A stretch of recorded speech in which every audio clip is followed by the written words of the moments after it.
Tout au long de la saison, nous vous avons parlé de l'Active Golf Trophy. Aujourd'hui dans Golf Away, c'est la dernière ligne droite avant la grande finale espagnole. Nous vous proposons le résumé des dernières étapes du trophée avec quelques rencontres intéressantes. D'abord, au Golf de Durbuy, avec son 18 trous, un club qui possède un tracé de caractère et une grande technicité. C'est là que nous avons surpris un humoriste bien connu, amateur de golf par excellence.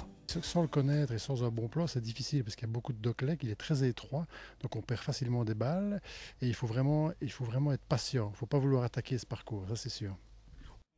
Alors, on a perdu sa balle. Pour l'instant, je n'ai pas encore trop perdu, mais j'ai de les os à rechercher, mais on perd beaucoup de balles ici. Oui. Je suis plutôt calme. Les gens ils croient toujours que je vais déconner, mais je suis plutôt calme et j'essaie de rester dans ma bulle. C'est pas toujours facile. La vie est unanime chez les joueurs et joueuses. Il faut rester droit, il faut faire attention de ne pas aller trop dans les bois et je dis rester humble, pas trop saïsser, ni donner d'effet à la balle et essayer d'être le plus calme possible pour rester bien droit. Une autre appréciation du trophée. Mais disons évidemment que dans les compétitions traditionnelles du club, on joue, si même on essaye que tout le monde joue un petit peu avec tout le monde, mais évidemment quand on accueille d'autres personnes, ça enrichit un petit peu les relations, ça permet de faire des connaissances. C'est très intéressant.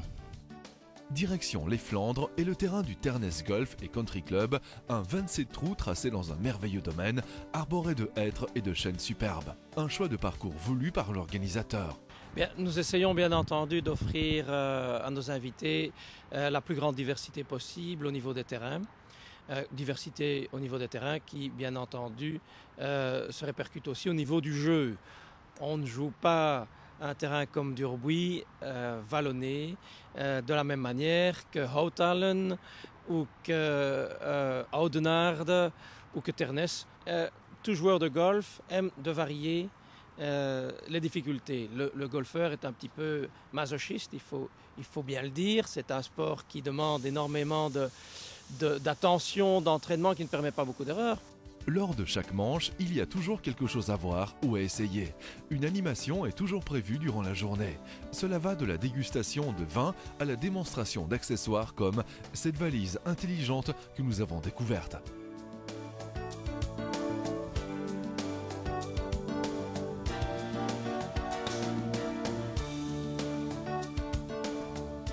Nous sommes spécialisés depuis quelques années dans la fabrication et la distribution d'articles de golf, mais intelligents pour l'entraînement à la maison.